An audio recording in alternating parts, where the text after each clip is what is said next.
Look, I know I'm going to trigger some people right now, but that is not my intent. But I am in the business of keeping it a $150, and that's what I'm going to do today. We're going to talk about the Detroit Lions and the backup quarterback situation. Now, I look at a backup quarterback as like insurance. It's you pay for it, it's useless, but you're paying all this money for it until you actually need it. And then it becomes the greatest investment that you could have made. That's how I look at the backup quarterback. And in my entire time being on YouTube talking about the Detroit Lions, I have been adamant about a sustainable, substantial backup. Last year was the first time that we actually had one in Teddy Bridgewater. Now you might be like, here it is, overreaction segment. And I'm going to disagree. This is not an overreaction. This is simply stating the facts. And what is that? That Hendon Hooker may not be ready for the QB2 duties. All right. Now, I'm not the only one on the internet saying this, but, I guess I'm the loudest. But this question that I put before you guys. Now, here's what I hear. Hendon will be fine. Here's my retort to that. Let's look at his stats for game one. Now, I understand that he was behind the worst offensive line that we've probably ever seen. I mean, these guys were bad. Here's what he did. He came in the second half. He had 5 completions off 9 attempts for a completion percent of 55.6 for 36 yards and an average of 4 with a long of 13. QB rating 65. Completion, again, was 55.5. Now, obviously, he's throwing to, backup people. Everyone on the field. 90% of those players were depth pieces, including Hendon. And the kickback that I'm going to get is he was behind a weak offensive line, which was true. He was also throwing to second-tier wide receivers, which is also true. But the thing that I'll say to that is these players, everybody on the team is trying to make the team. All of these players that he's throwing to is trying to make a team. Right? So he's not throwing to the first team and things like that. So if he was to come in, if Jared Goff goes down, would he be able to have the backup role as of this moment? I'm going to tell you why right now I'm going to say no. And in my honest opinion, I'm going to say that it might not happen this year. Here's why.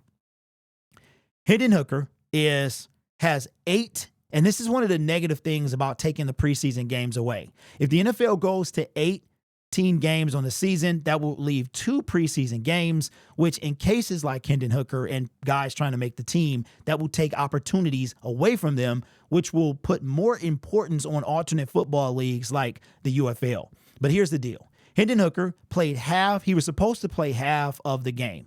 Now, I'm assuming that Dan Campbell was going to do that for the remaining 2 games with the potential of Hendon starting the entirety of game 3, right? The lone game we have at home.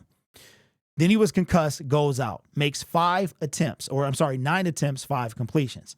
If Hendon Hooker gets half a game, that is 4 quarters that he has to develop backup QB skills.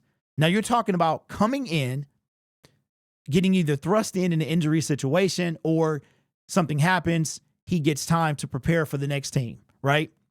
Most time quarterbacks are injured during the game. The backup comes in, they finish the game, and then after that they have time to prepare for the next team. So if Hendon plays half the game, he has 4 quarters or the equivalent of 1 game, preseason game, which is not the same as a regular season game, to buckle down the number 2 spot, okay? If he plays the entire game, he has 8 quarters, the basically 2 games, right? To be able to buckle down the number 2 spot. I just don't think that's going to happen right now. Now, that he's going to have, because let's look at it like this. Preseason is not the regular season. Nothing about it is like the regular season. The speed, the competition, like I said in my video the other day, I think a UFL game was more entertaining than what I saw on Thursday between the Lions and Giants, right? So here's my thought process. Hendon Hooker could be relegated to the emergency quarterback, which does not count toward the 53-man roster, right?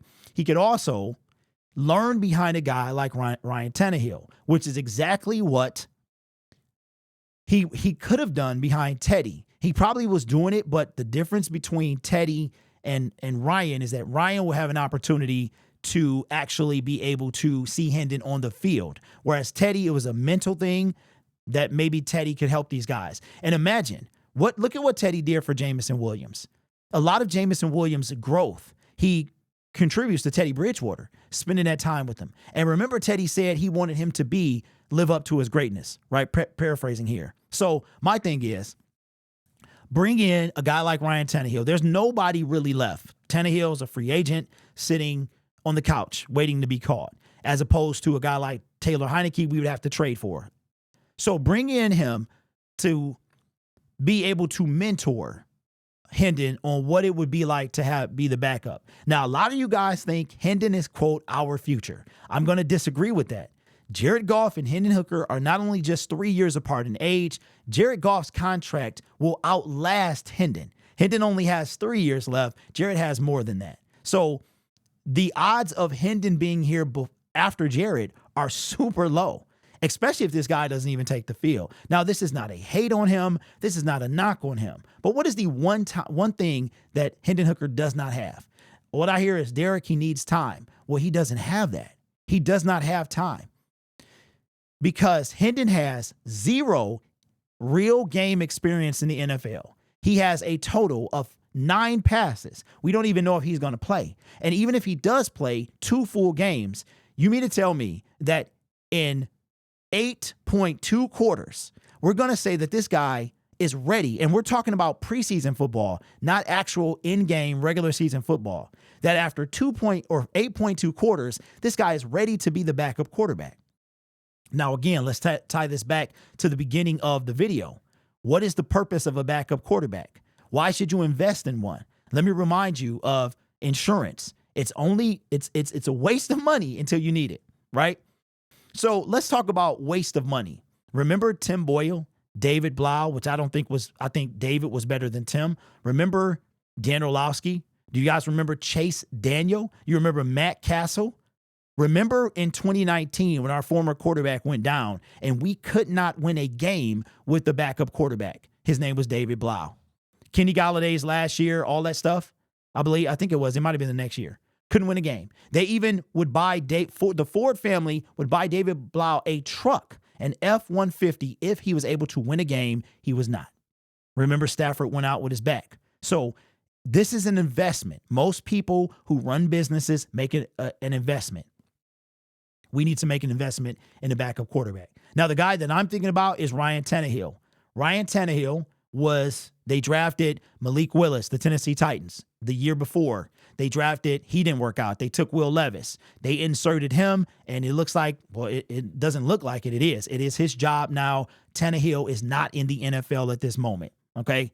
He is, in my opinion, the best choice of available quarterbacks that could come in, spend a year, a legitimate backup to Jared Goff, and a tutor, a mentor for Hendon Hooker. And then let Hendon in year 3 take the reins of backup QB. And if you think that he's going to compete with JG, let him do that too. I don't think he's ever going to compete. That's just my opinion. His skill set, he can move the football with his legs, beautiful ball, but will he compete with Jared Goff for the starting role? I'm going to say no. Now, a couple things about Ryan Tannehill. Been in the league for a long time. I remember when he was drafted, Miami took him, I remember that, in the first round.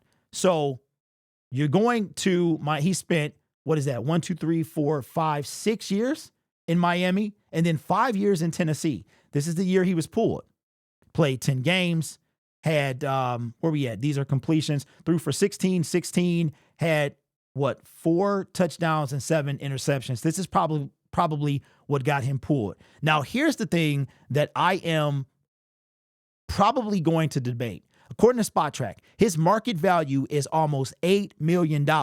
Now, I am of the belief that you get what you pay for, and we talked about an investment. Again, insurance is probably the biggest scam until you need it. That's what a legitimate backup quarterback is. Remember, Teddy Bridgewater was able to, I think Dan Campbell was there when Drew Brees went down. And Teddy Bridgewater, he was going to be out for like 6 weeks. Teddy came in and went like 5-1 or something. It was either 5-0 or 5-1 when he had to take the reins. And I believe Teddy could have done the same thing for us had Jared Goff went down. $7.7 million is a little too steep for me. I'm thinking, I mean, that's a lot. We gave Teddy $5 million. I would say I'll give you 5 or 6. 7.7, almost 8 million. That's a lot. That's a lot for me. That might be a little too steep for me. I might stop at 6.5. But I would do this. I would sign Ryan Tannehill. We hope we never have to see him come in. It's very similar to Teddy Bridgewater. But if we have a blowout game like we had against the Carolina Panthers, we're sending in Tannehill or things like that. Now, in order for Hendon Hooker, I believe if I understand the rule correctly, you can have 3 quarterbacks on the roster, but one has to be an emergency quarterback. So he doesn't count toward the active roster. And if you put one on the practice squad, you can't have an emergency. I don't. It's super confusing to me. But either way it goes, Hendon Hooker needs time. But unfortunately, when it comes to the backup quarterback position, that is the one thing he does not have, because maximum 8 quarters of preseason football is not enough to make a guy backup QB ready. He has no experience in the NFL in a regular game. We're not talking about a guy like Adrian Martinez or even a journeyman who has had experience in the game. I mean, look at how bad Sudfeld is, and he's been everywhere and played in NFL games. So that's just my opinion. Let me know your thoughts in the comments below. Again, this is not a knock on Hendon. I think he has potential to be great. But one thing about the NFL is you need opportunity. You need the opportunity to present itself. And again, I'll keep going back to Tom Brady and Drew Bledsoe. Drew Bledsoe went down. Tom came in and never, ever looked back. Something similar could happen with Jared Goff, right? If Hendon Hooker is the number 2 quarterback. I don't think he's ready.